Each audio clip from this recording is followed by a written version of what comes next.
sistema digestivo y sus relaciones. ¿Cuáles son los principales problemas digestivos? Puede haber dolor, inflamación, gastritis, colitis, náuseas, mal sabor o mal olor de boca, estreñimiento o dificultad para evacuar, diarreas, sangrado, digestión lenta o pesada, gases. Ahí vale la pena como hacernos una especie de lotería para que uno le vaya marcando cuáles son los síntomas que puedes padecer tú en este momento o síntomas que has tenido crónicamente, ¿no? Si has tenido alguna de estas manifestaciones, estas son manifestaciones que se circunscriben básicamente al sistema digestivo. Pero dice, la buena digestión es la base de la salud. Los síntomas de problemas digestivos pueden iniciarse desde temprana edad y acompañar a las personas por muchos años. Los problemas digestivos no se limitan al sistema digestivo, tienen repercusión en todo el organismo. Quiero que observen esas imágenes y vean, por ejemplo, la cara de esa nenita o el torso de esa persona, de ese adulto. Si ustedes ven, pues la nena está llena de rashes en su carita, en su cuello, y el señor tiene todas estas manifestaciones de estas bolas que están ahí apareciéndole en la piel. Uno pudiera pensar que eso es un tema dermatológico y que no tiene nada que ver con la digestión. Pero el origen real de esos problemas en la piel está en su sistema digestivo. De tal suerte que es importante empezar a darnos cuenta que las relaciones que hay entre el sistema digestivo y los otros sistemas son directas. Es decir, de acuerdo a la medicina natural, una manifestación en la piel como la que estamos viendo allí es un cuerpo que está tratando de sacar a través de la piel sustancias que no quiere y no puede tener adentro. Una manifestación como esa en la piel no es una enfermedad. Es un cuerpo fuerte queriendo aventar hacia la superficie eso que no quiere tener adentro, lastimando sus órganos vitales. Claro que se ve muy feo, claro que se ve muy aparatoso, pero eso es muy benigno. Porque en medicina natural sabemos que mientras más superficial sea, más benigno es. Esto quiere decir que viene de lo profundo del cuerpo hacia lo superficial. Y que cuando ya llega a la piel, el cuerpo ya lo está trabajando para mandarlo hacia esas partes superficiales. Dice, función intestinal y comportamiento. Voy a mover esto un poquitín. Hoy día, universidades de todo el mundo y centros de investigación están realizando descubrimientos importantes relacionados con el funcionamiento intestinal, encontrando relaciones que antes ni siquiera se planteaban entre el sistema digestivo, el sistema nervioso, el sistema inmunológico y microbiota intestinal, lo que antes se llamaba flora intestinal. Investigadores de la Universidad McMaster en Ontario, Canadá, estudian la relación entre la química del cerebro, el comportamiento y las bacterias del intestino. Han encontrado relación entre el síndrome de intestino irritable y síntomas de ansiedad y depresión. Esto es interesantísimo porque si bien digamos que en los últimos 20 años el término de microbiota cada vez suena más en la boca de más personas, el término de disbiosis intestinal cada vez es más presente en la conciencia de más personas, nos damos cuenta que lo que está ocurriendo dentro de nuestro sistema digestivo repercute en otros sistemas, como acabo de mencionar, por ejemplo, estas manifestaciones en la piel. Tiene que ver con sistema inmunológico y nervioso y tiene que ver con esta presencia de qué tipo de bacterias habitan en nuestros intestinos. Dice, síntomas digestivos comunes: mal sabor de boca, lengua cargada. Cuando digo lengua cargada, uno se puede asomar todos los días en la mañana en el espejo antes de tomar agua, antes de enjuagarse la boca y mirarse la lengua. La lengua puede tener una saburra, es decir, una capa que puede ser de diferentes densidades y de diferentes colores. Esa capa puede ser blanquecina, puede ser amarillenta, puede ser cafezosa, puede ser grisácea, y eso está informando congestiones, saturaciones en órganos que van desde el propio intestino, pero también desde el hígado o desde los riñones, o incluso manifestaciones del corazón verse en la lengua. Entonces, uno puede asomarse a ver su lengua todos los días y darse cuenta cómo estoy yo, sin necesidad de ir corriendo a un laboratorio a hacerte un estudio clínico. Tú puedes ver en tu lengua muchas cosas. Entonces dice, mal sabor de boca, lengua cargada, malestar digestivo, inflamación, gases, mala absorción, y eso lo puedes ver a través de tus evacuaciones. Diarrea, estreñimiento, acidez, irritación, hemorroides, gastritis, colitis.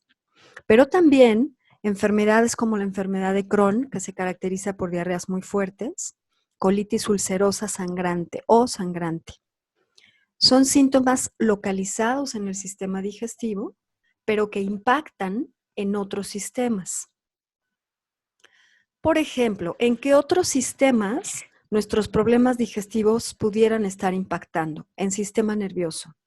Síntomas como ansiedad, como necesidad de comer dulce y pan, como irritabilidad, y estoy hablando de irritabilidad no en la panza, sino de irritabilidad en tu comportamiento.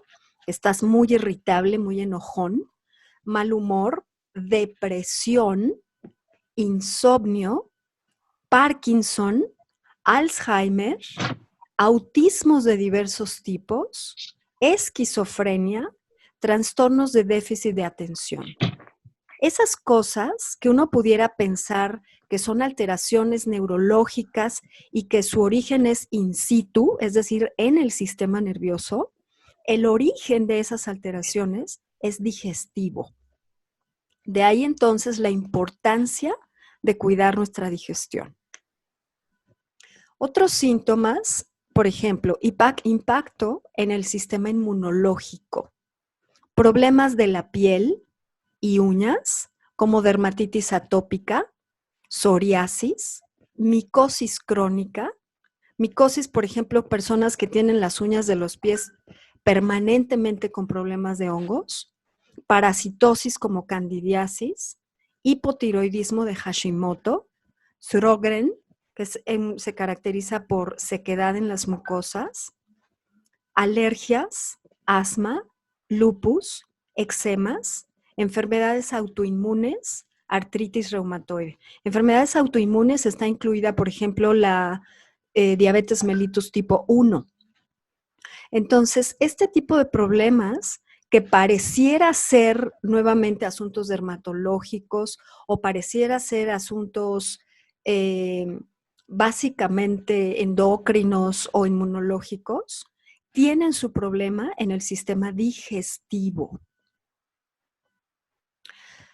Impacto en todo el cuerpo. Enfermedades como hipertensión, acné, diabetes, fatiga crónica, obesidad, cáncer.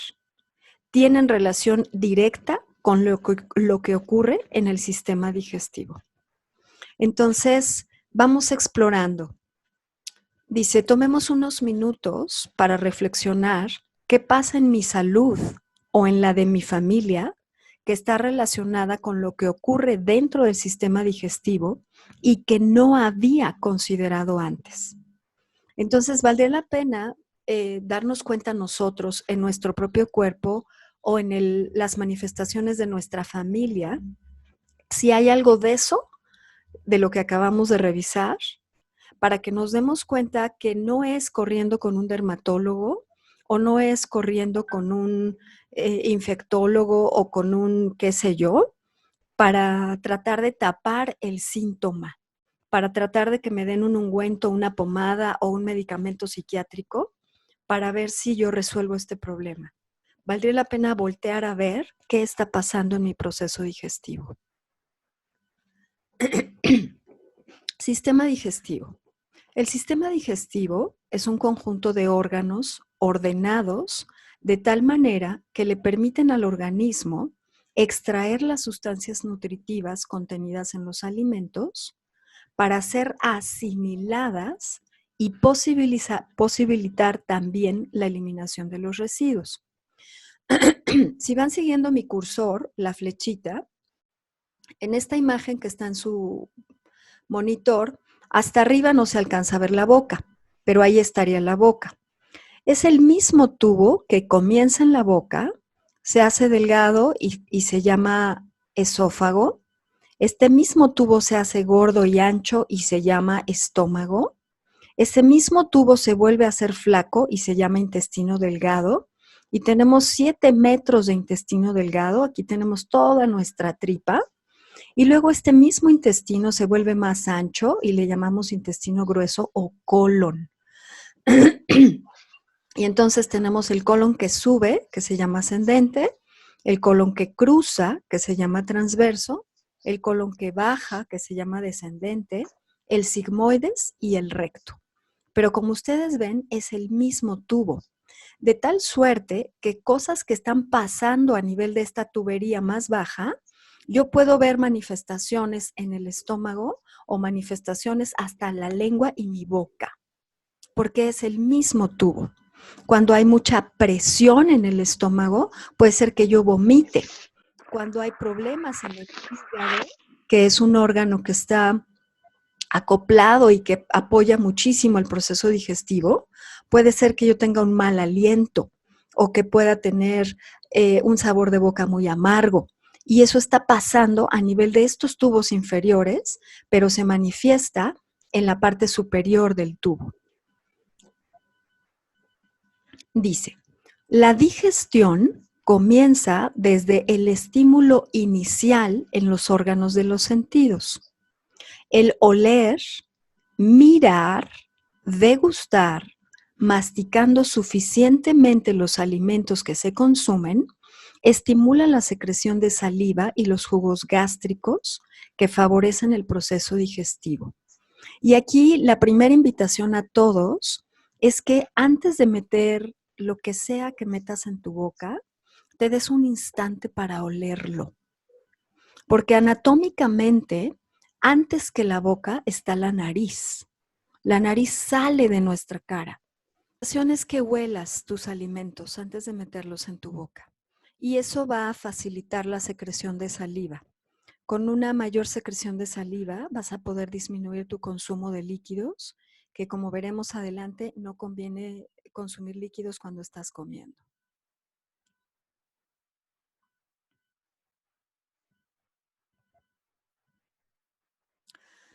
La boca. Dentro de la boca está la lengua, que es un receptor del sistema nervioso. La lengua capta los diversos sabores que tienen los alimentos y envía la información al sistema nervioso para que éste pueda generar enzimas y líquidos digestivos. La boca es el único lugar donde podemos saborear los alimentos. Entonces, como ustedes pueden ver, está mapeado ya en nuestra boca. Se han identificado los distintos receptores. Es decir, nosotros tenemos receptores especializados del sistema nervioso en la lengua que permiten identificar los distintos sabores. En la punta se dice que es el dulce, inmediatamente atrás lo salado, más atrás a los laterales lo ácido y en la parte posterior lo amargo. Estas estructuras que se ven en nuestra lengua son receptores especializados del sistema nervioso que trabajan mejor con humedad y por eso la lengua debe de estar húmeda a partir de la saliva. Y estos receptores van y le llevan información a través de distintos nervios al cerebro para informar lo que está llegando a nuestra boca. Dice, boca, dientes y muelas. El único lugar del cuerpo que posee dientes y muelas es la boca. Estos sirven para cortar y triturar los alimentos. No están de adorno. Hay que usarlos. Hay que enseñar a los niños a disfrutar y degustar los alimentos. El comer deprisa es el primer paso para generar problemas digestivos. Por favor, dejemos de tragarnos la comida. Es fundamental poner atención. Es una maravilla que podamos tener papilas gustativas y podamos degustar los alimentos cuando están en la boca. Porque cuando nos tragamos la comida, número uno, ya ni nos dimos cuenta de a qué sabe. Y número dos, el estómago no tiene muelas. Ahorita vamos a ver la anatomía del estómago y nos vamos a dar cuenta que el pobre estómago no puede triturar los alimentos. Los únicos huesos que tenemos para triturar los alimentos se llaman dientes y muelas. Y si no los utilizamos, no podemos favorecer el proceso digestivo adecuadamente. Dientes y muelas. Existe una correlación e influencia entre las distintas piezas dentales, el sistema nervioso y los órganos en el cuerpo. Cuando hay piezas en mal estado, esto guarda relación directa en la fortaleza o debilidad del órgano asociado. Es importante restaurar las piezas dañadas y evitar el uso de amalgamas. Quiero que vean en esta imagen cómo está marcado, digamos, las distintas piezas dentales que los dentistas ya, digamos, por protocolo ya las tienen numeradas. Como tenemos, por ejemplo, en la parte de adelante, que son los dientes que corresponden a los 4 incisivos que tenemos, corresponde a riñones y a vejiga. De tal manera que cuando uno tiene dañadas esas piezas, probablemente es que tus riñones y tu vejiga están debilitados. Si seguimos adelante, vemos que con verde están los caninos y los caninos corresponden a hígado y a vesícula biliar. Esto tiene que ver con tu visión, tiene que ver también con la cadera, con los músculos y los tendones y con la glándula hipofisiaria. Cuando hay debilidad a nivel de los caninos, estamos hablando de alteraciones y debilidades en estos órganos, hígado y vesícula biliar principalmente. Si nos vamos más adelante y vemos las siguientes piezas, estamos hablando de los premolares y los primeros molares, están marcados con azul. Esto corresponde a pulmón e intestino grueso. Esto corresponde a los hombros, a los codos, al sistema arteriovenoso, a las vértebras cervicales y lumbares. Quiere decir que cuando tenemos problemas en esas piezas dentales, muy probablemente tenemos manifestaciones en estas otras áreas y tenemos alguna debilidad o alguna saturación tanto en pulmón como en intestino grueso. Lo cual significa también que cuando uno limpia sus intestinos y fortalece sus pulmones a través de hacer ejercicios aeróbicos, a través de cantar, que son cosas que podemos hacer para fortalecer tanto los pulmones como el intestino y limpiar los intestinos con regularidad, podemos ayudar a fortalecer esas piezas. Los últimos molares, antes del tercer molar o del último que llamamos también muela del juicio, corresponde al estómago y al páncreas, pero también a la glándula mamaria, a la tiroides, a las articulaciones de la mandíbula, a las rodillas y a los senos maxilares. Entonces, como ven, nuestro cuerpo tiene relación todo por todos lados. O sea, el hecho de que yo tenga una muela picada y es tal muela, me está dando información de lo que está ocurriendo en el resto de mi cuerpo. Nada en el organismo está aislado. Y las últimas piezas, que son los últimos molares, las muelas del juicio que llamamos o terceros molares, tienen relación con el corazón y con el intestino delgado. Es decir, también relaciones con sistema nervioso central, con la glándula hipófisis, con el oído, con las articulaciones sacroiliacas y con psique. De tal suerte que entonces cuidemos nuestra dentadura y cuidemos nuestros órganos internos. Dice, la digestión de los cereales comienza en la boca. La saliva tiene una sustancia que se llama enzima amilasa. ¿Qué significa? Que la amilasa rompe almidones. Y los almidones, particularmente en grandes cantidades, se encuentran en los cereales. Dice, la amilasa tiene una sustancia, enzima amilasa, la saliva tiene una sustancia, enzima amilasa, que inicia el proceso digestivo de los cereales y sus derivados, como las tortillas, el pan, las galletas, las pastas, la avena, el arroz, los cereales. Y también en alimentos como los frijoles, las lentejas, las alubias, los garbanzos, las leguminosas. Para que esa digestión comience, la comida debe estar muy bien masticada e insalivada.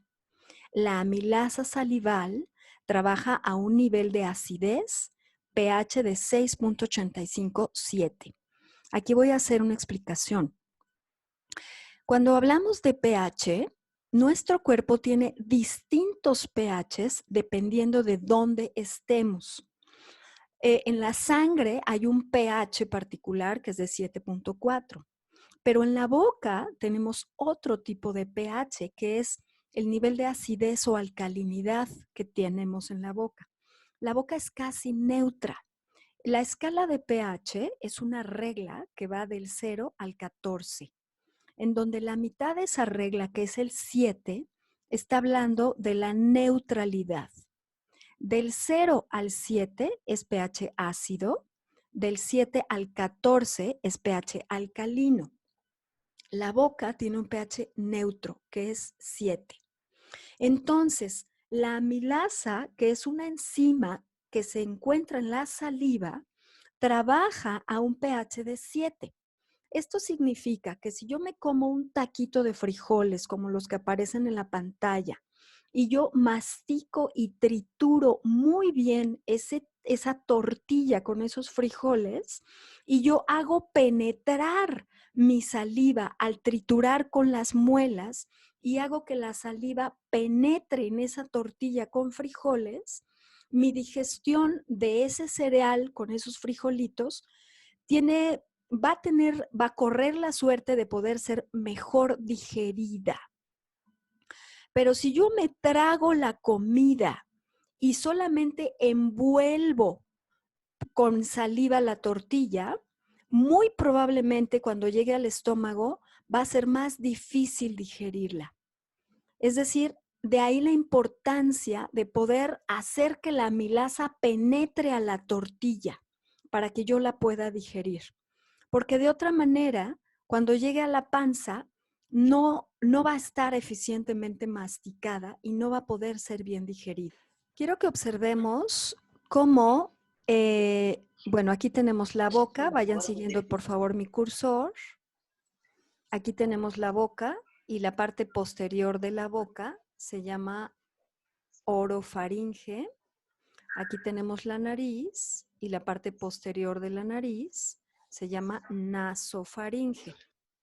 Aquí si nos vamos más abajito, tenemos este tubote grandotote que se ve aquí y tenemos una especie como de L invertida.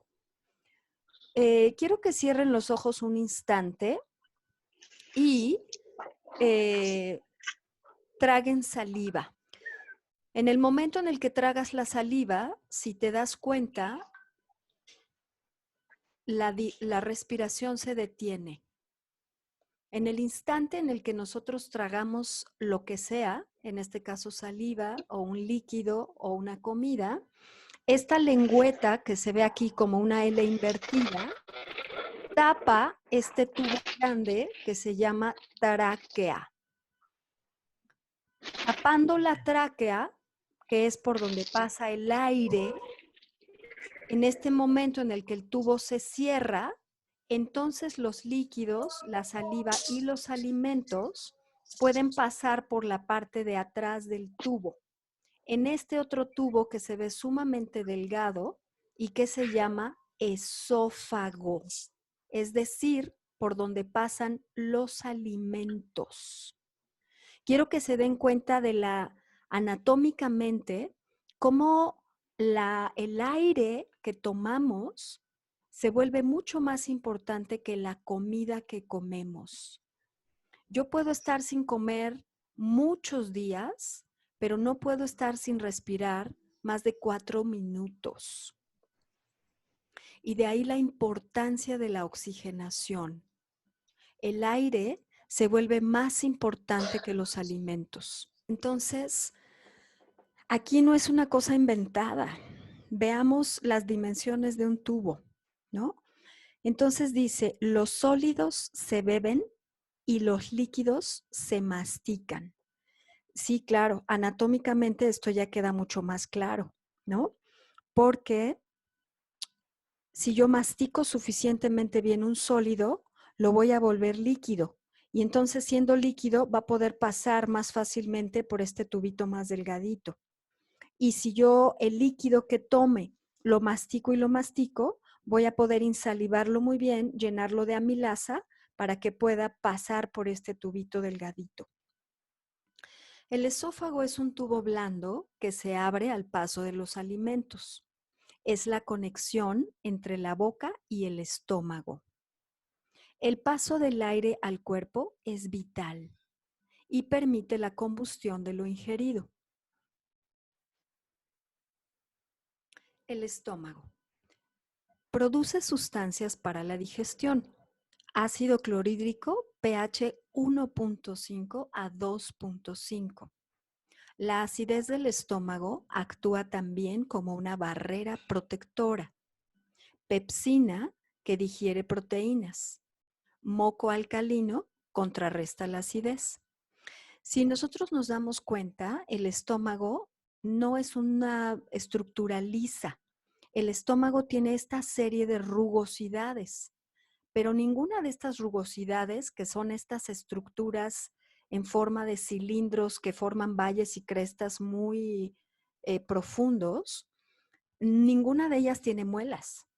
Entonces el estómago no puede triturar. Los recursos del estómago son recursos químicos, de tal manera que solamente a través de la secreción de sustancias químicas es que el estómago participa con la digestión. Pero el estómago asume que las muelas ya se encargaron de hacer papilla el alimento y lo único que el estómago tendría que hacer es mezclarlo con sus sustancias. ¿Cuáles son las sustancias que produce el estómago? En la parte superior, que le llaman cuerpo del estómago, se produce principalmente un moco, que es un moco alcalino. Este moco permite contrarrestar en el momento oportuno la acidez que se secreta en esta zona inferior del estómago, principalmente encargada de secretar ácidos, un ácido muy fuerte que es el ácido clorhídrico, y aquí podemos ver que el pH es de 1.5 a 2.5, y enzimas que se encargan de romper sustancias de naturaleza proteica y que son activadas por la presencia de un pH tan ácido como el ácido clorhídrico del estómago. Aquí tenemos la unión de esta parte terminal del estómago con la parte inicial del intestino delgado, que se llama píloro. El píloro es una especie de esfínter, así como el esfínter del ano. Sigan mi mano en la cámara, ¿no? El ano se abre y se cierra para dejar pasar las evacuaciones. Hagan de cuenta que el píloro es una especie de esfínter también, que cuando la presión del alimento es suficiente, abre este esfínter para que el alimento pueda ir pasando poco a poquito con una consistencia más de puré hacia la primer porción del intestino delgado, que se llama duodeno. Dice, el estómago. En el estómago se digieren principalmente las proteínas contenidas en los alimentos. El estómago adapta la concentración de ácidos, enzimas y moco a los alimentos que le llegan. Si el alimento es concentrado en proteínas exclusivamente, como es el caso de las carnes de cualquier tipo, la secreción de ácidos y enzimas será mayor. Pero si las carnes vienen mezcladas con tortilla, pan o cereales, la digestión de los cereales se verá detenida. Podrán comenzar a fermentar y generar procesos de inflamación y digestión pesada y lenta. Si consume animales, combínelos siempre con verduras. Lo ideal es disminuir o eliminar el consumo de animales. Miren, esto es un tema muy interesante porque todos hemos comido mezcolanzas de alimentos y no nos hemos muerto. Claro, todos hemos comido mezcolanzas de alimentos y no nos morimos, pero vamos generándole problemas de congestión y recargos a nuestros sistemas, que tarde o temprano se manifiestan en síntomas como los que vimos inicialmente. Un Parkinson no está improvisado. Un Alzheimer, una psoriasis, no están improvisados. Son muchos años de tener malos hábitos. Uno de ellos son malas combinaciones de alimentos. Entonces, aquí tenemos, por ejemplo, una explicación anatómica y fisiológica. Si yo como un taco de frijoles, cuyos ingredientes principales son carbohidratos en proteínas y pequeñas cantidades de grasa, en términos de nutrientes, ¿qué sucede al poderlos digerir? Las muelas rompen mecánicamente la tortilla y los frijoles.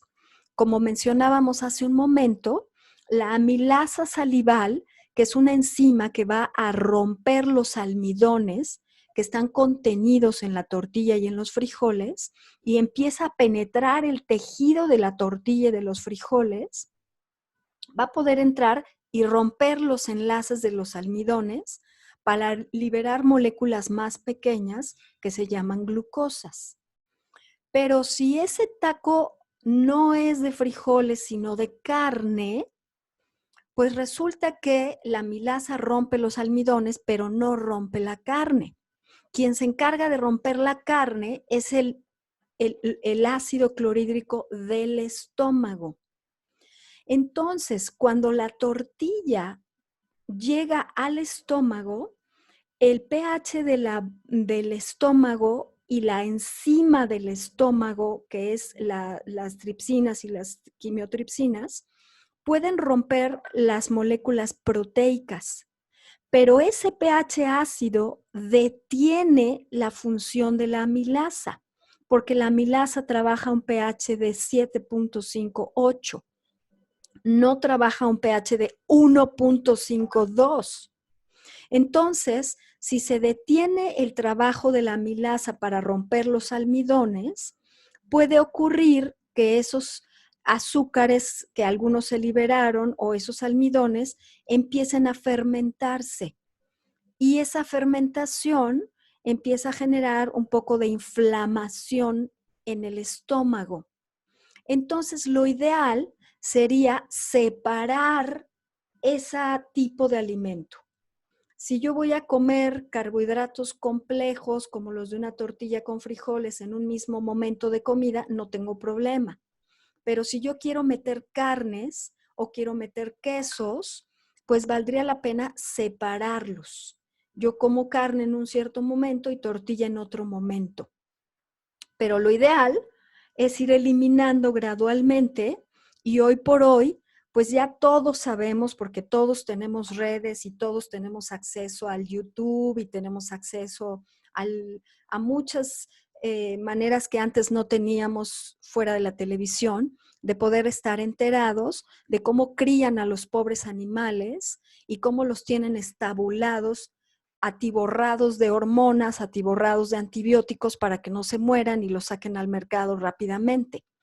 Entonces valdría la pena ir disminuyendo, si no es que eliminando, nuestro consumo de animales, porque no solamente nos están aportando proteínas, sino nos están aportando antibióticos, que ya lo mencionaremos un poquito más adelante, nos generan alteraciones en la flora intestinal.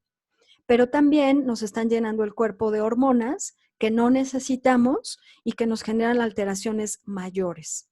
Entonces, aquí la invitación, y esto ayudaría muchísimo al planeta en el conjunto, porque en la medida en la que no estén generando o no estemos generando talas de bosques completos para alimentar al ganado, pues podremos tener áreas verdes más amplias como antes lo teníamos. El proceso digestivo es un proceso de calentamiento en donde ocurre una cocción química de los alimentos. Si el proceso se enfría, la cocción es deficiente, la anatomía se deforma y la función es incompleta. Consumir alimentos junto con agua al tiempo o fría altera la digestión, genera digestión lenta y pesada. Les voy a dar un ejemplo. Todos seguramente algún momento en su vida han puesto a marinar pescado en jugo de limón. Si tú remojas pescado en jugo de limón y lo dejas ahí que se marine 1 hora o 2 horas, cuando regresas, el pescado ya está hecho pedazos. Ya son tiras de pescado, ya no es un filete, son tiras de pescado. ¿Por qué? Porque el ácido del limón rompe la proteína del pescado. Bueno, eso mismo ocurre en nuestros estómagos, no con el ácido de limón, sino con el ácido clorhídrico del estómago. Rompe las proteínas de los pescados, de las carnes, de los quesos. Así es como vamos rompiendo esas estructuras. Pero ¿qué pasa si tú diluyes el jugo de limón y le echas agua? No se va a romper tan fácilmente ni tan rápidamente. Eso sucede cuando metemos agua junto con los alimentos. Estamos diluyendo los jugos gástricos. Entonces, enlenteces la digestión. En el lenguaje de la medicina ayurvédica, se dice que el ácido clorhídrico está representado por el fuego digestivo. Y que cuando nosotros metemos agua junto con el alimento, estamos apagando al fuego. Entonces, de ahí, por favor, porque esto es un error muy común que cometemos todos al comer. Si tú te vas a comer a un restaurante o te vas a comer a una fondita, es muy común que lo primero que te ofrezcan es bebida. Lo primero que te dicen, bueno, en lo que le traemos la comida, ¿qué le traemos de beber? No pidas nada de beber, no bebas junto con los alimentos. No bebas agua, no bebas refrescos, no bebas alcohol junto con los alimentos. Esto no es una práctica saludable. El estómago y el intestino delgado. El estómago está conectado con el intestino delgado. La primer porción del intestino delgado se llama duodeno. Hígado. El hígado produce bilis. La bilis se guarda en la vesícula biliar, donde se concentra. Una vez concentrada la bilis de la vesícula biliar, se vierte en el duodeno, cuando los alimentos con grasa la requieren. Aquí en esta imagen, si pueden seguir mi cursor, tenemos esta víscera grandota roja que está encima de esta estructura en forma de pera que se llama vesícula biliar. Esta estructura grandota roja es nuestro hígado, que como ven tiene aquí dos mangueritas que bajan, que se llama, son conductos biliares que vienen del hígado y que conectan con esta bolsa verde que se llama vesícula biliar. Estas dos mangueras conectan con otra manguera que se llama el conducto colédoco, que va a desembocar en esta primer porción de nuestro intestino delgado, en un lugar que le llaman ampolla de váter, así se llama. Entonces, cuando la estructura química del alimento que sale del estómago pasa a través del esfínter que se llamaba píloro y llega a la primera porción del intestino delgado que se llama duodeno y tiene ácidos grasos, presencia de grasa, entonces esta estructura que es la vesícula biliar se cierra como si yo cerrara la duya de una para ponerle un merengue, un adorno a un pastel, se cierra y entonces cuando se cierra sale un chisguetito por esta manguerita de bilis sumamente concentrada para aspersar de gotitas de bilis concentrada al alimento de naturaleza grasa que pasa por aquí. Pero quiero que observen un detalle. Esta estructura que se ven en esta punteada, la manguerita, resulta que coincide con otra estructura punteada con una manguerita más delgada que viene por acá. Vamos a ver qué es eso. Páncreas. El páncreas secreta enzimas digestivas que vierte en el duodeno. Estas enzimas terminan la degradación de carbohidratos, ácidos grasos y proteínas. Estas enzimas se activan por la presencia de bilis. Sigan mi cursor hasta abajo, donde se ve esta imagen blanca que se llama páncreas. Aquí tenemos un pedazo de esta estructura verde, que es la manguera del colédoco, es decir, que viene del hígado para traer la bilis, y en el mismo punto de reunión donde la bilis vierte sobre el intestino este líquido biliar, en el mismo punto de reunión, el páncreas vierte sus enzimas pancreáticas. Si me voy a la estructura de arriba, a la imagen de arriba, tenemos que el estómago lo cortaron. Aquí se uniría el estómago con el intestino delgado, lo cortaron para que pudiéramos darnos cuenta que el páncreas está atrás y el vaso está a un lado, apoyando el estómago.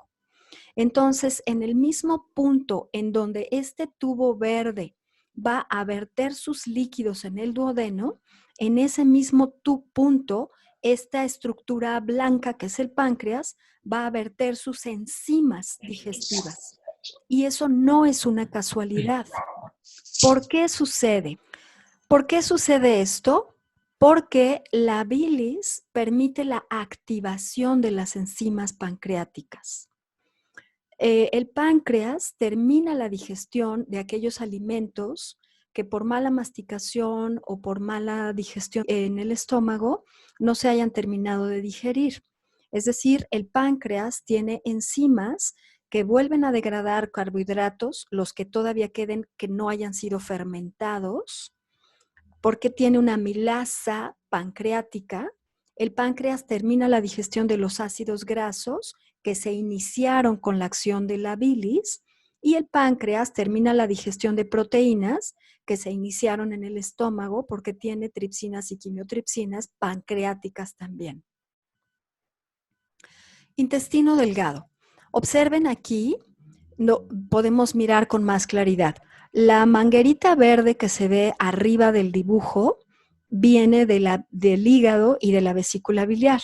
Esta manguerita, si la seguimos, la encontramos de nuevo aquí, que se va en este hoyito, que esta sería la ampolla de váter, aquí en este hoyito, en donde se une la manguera de la bilis con la manguera del páncreas. En ese hoyito diminuto se secreta, así como chisguetito, bilis con enzimas pancreáticas para continuar la digestión de este tipo de nutrientes. Dice, en el duodeno vierten sus contenidos el hígado y la vesícula biliar, bilis, y en el páncreas jugos pancreáticos. La bilis digiere grasas, trabaja a un nivel de acidez de 7.6 a 8.6. La presencia de la bilis permite la activación de las enzimas del páncreas. Traíamos un pH de 1.5 en el estómago, ¿se acuerdan? Ese pH de 1.5 cambia cuando entramos al intestino. Ahora, por la presencia de la bilis, se vuelve un pH de 8.6. A ese pH trabajan las enzimas pancreáticas. O sea, entra una actividad totalmente diferente con las enzimas pancreáticas. Los jugos pancreáticos 7.88 terminan de digerir todos los nutrimentos, carbohidratos, proteínas y grasas. Intestino delgado. Mide aproximadamente 6 metros, diámetro del dedo gordo del pie, dividido en 3 partes, con funciones diferentes: duodeno, yeyuno e íleon. Entonces, nosotros tenemos aproximadamente 6 metros de tripa de intestino delgado, y este intestino delgado se va a conectar con el intestino grueso. Este intestino delgado tiene diferentes funciones dependiendo de dónde esté. Ya revisamos la primera función, que es la función del duodeno. La función del duodeno, entonces, es la de mezclar enzimas y jugos digestivos, es decir, bilis y jugos pancreáticos, para poder impregnar a la estructura de los alimentos, que para ese entonces ya es un puré o debiera ser un puré, para mezclarla y entonces poder hacer que ese puré se convierta en moléculas. Vamos a ver ahora la función del yeyuno. Intestino delgado, yeyuno. Presenta pliegues que aumentan su superficie de absorción unas 600 veces. El yeyuno absorbe los alimentos cuando ya han sido transformados en moléculas para que pasen hacia la sangre. Absorción. En condiciones normales, las células intestinales son impermeables. Permiten el paso selectivamente al interior del cuerpo. Quiero que observen esta estructura. Estoy en la segunda imagen, en donde aparece el intestino abierto y se ve que la estructura del intestino son pliegues. Si ustedes ven, es como una cortina, literalmente como una cortina. Les comentaba yo a mis alumnos del diplomado del día de ayer que los carniceros llaman esta estructura libro, porque pareciera esto que son páginas de un libro.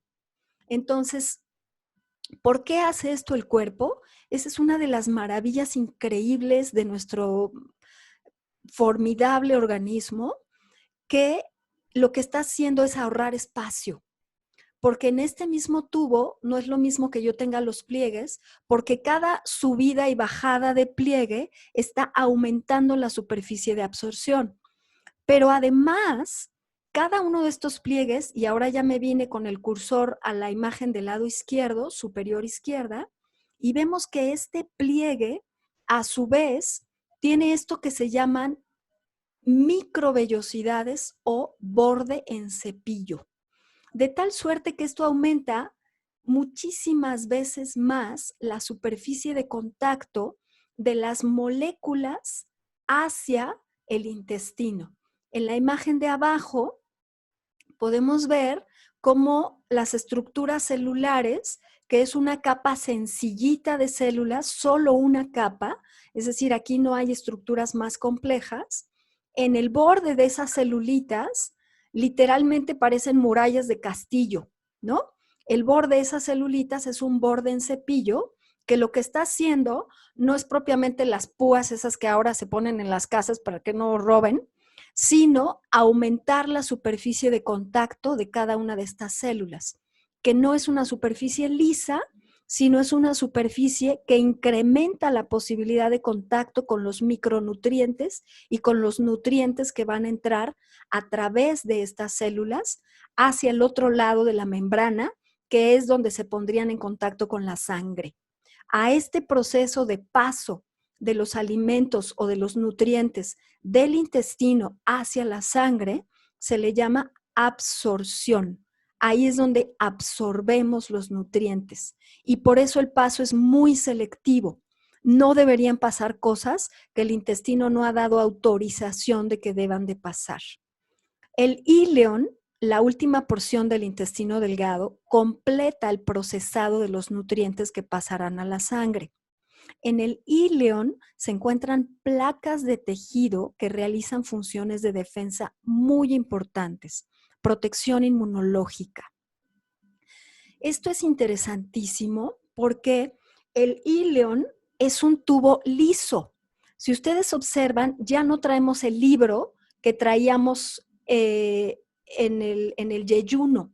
El íleon es un tubo más liso, pero en este tubo liso, hagan de cuenta que hay manchones, como el que estoy señalando con mi cursor en la imagen de arriba, hay manchones como si fueran de pronto ronchas, pero no son propiamente, pero sí son manchones de tejido inmunológico. Se le llaman placas de Peyer. Son nódulos de tejido linfático que están aquí, por un lado, sensando lo que está entrando y por otro lado, al sensar, generando protección inmunológica. Imagínense la cantidad de sustancias que pasan por nuestros intestinos, muchas de ellas sin problema para nosotros, pero muchas de ellas con problema para nosotros.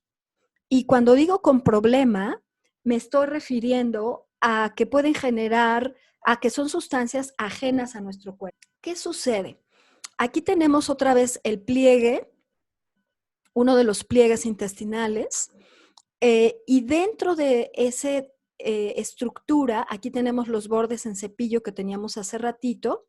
Esto, digamos, aquí sería... y dentro de estas estructuras se ven estas esferas rojitas que son linfocitos. Los linfocitos son células linfáticas, células de nuestros glóbulos blancos que forman parte de nuestro sistema de protección, que están metidos dentro del epitelio intestinal, intraepiteliales. Y estos linfocitos están trayendo información a estos nódulos mesentéricos.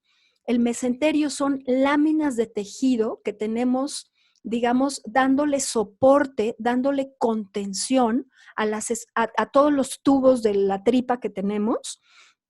Esos tubos de tripa no se caen. Esos tubos de tripa están detenidos en láminas de tejido que los detiene. Pero en esas láminas tenemos enormes nódulos, es decir, hagan de cuenta que centrales de sistema inmunológico y también de sistema nervioso que están sensando información. Y aquí tenemos, en esta otra parte del intestino, estas placas de Peyer. Las placas son parte del sistema inmunológico que está sensando qué es lo que está entrando.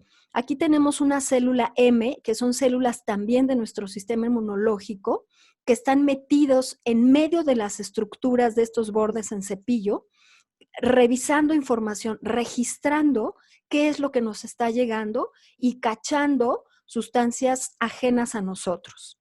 El texto dice: actualmente se le confiere una función sumamente importante a las placas protectoras, ya que su saturación está asociada con alergias y problemas de autoinmunidad. De ahí lo que mencionábamos hace rato, por ejemplo, como los autismos o como la diabetes mellitus tipo 1, que se puede gestar desde los bebés. Ahí puede ser el origen de la diabetes tipo 1 en los niños. Las placas están formadas por células sensibilizadas y especializadas en identificar sustancias, partículas y microorganismos ajenos al cuerpo, es decir, antígenos, que entran al cuerpo asociados a los alimentos. Dice, las placas están formadas por células sensibilizadas y especializadas en identificar sustancias, partículas y microorganismos ajenos al cuerpo, los antígenos, que entran al cuerpo asociados a los alimentos.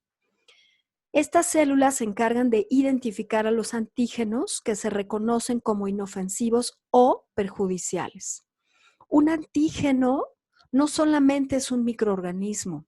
Los microorganismos no son los malos del cuento. Un antígeno, hoy por hoy, en la época en la que nosotros vivimos, estamos rodeados de antígenos químicos, colorantes, aditivos, conservadores, agroquímicos, herbicidas, pesticidas. Esos son antígenos. Esas son sustancias ajenas a nuestro cuerpo. No son sustancias que el cuerpo reconozca como propias.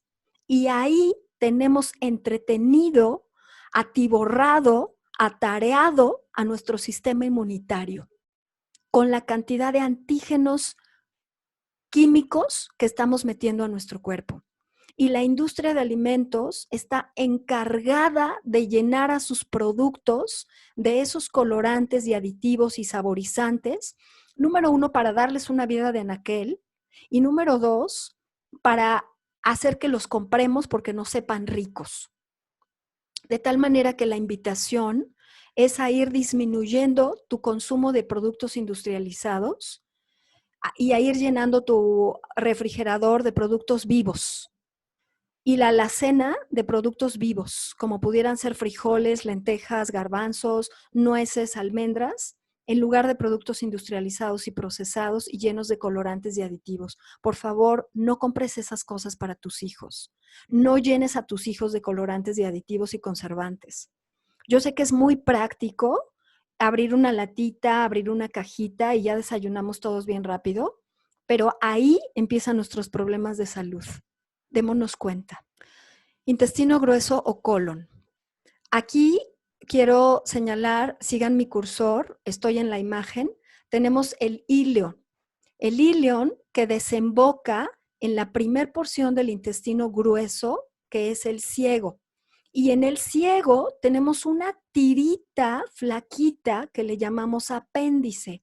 ¿Para qué sirve el apéndice? Que mucha gente se lo quitan en esta cosa de que ya se inflamó y hay que quitarlo, o ya, vamos, si estalla y hay un problema de peritonitis, pues estamos hablando de palabras mayores. Pero en muchos casos se quita sin necesidad de haberlo quitado. Con un baño de asiento se pudo haber desinflamado, un baño de asiento con agua fría se pudo haber ayudado a desinflamar. Pero ¿qué hace el apéndice? ¿Para qué sirve el apéndice? El apéndice es una incubadora de bacterias. Nosotros tenemos en los intestinos la mayor parte de las bacterias que tenemos en el cuerpo. En la boca y en los intestinos tenemos la mayor parte de bacterias que tenemos en nuestro cuerpo, y el apéndice sirve como una incubadora. Ahí se desarrollan muchas bacterias, ahí hay las condiciones de oscuridad para que se desarrollen las bacterias, oscuridad y humedad.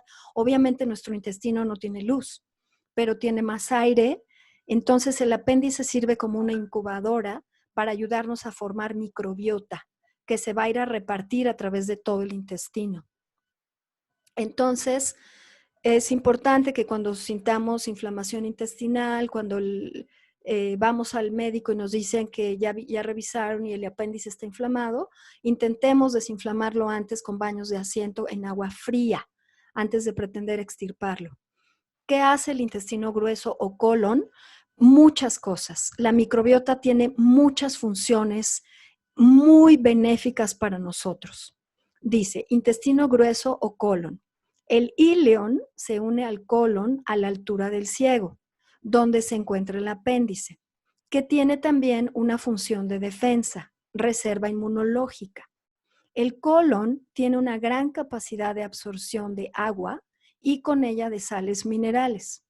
En el colon habitan la mayor parte de bacterias y microorganismos que tenemos en el cuerpo, antes llamado flora intestinal y hoy microbiota.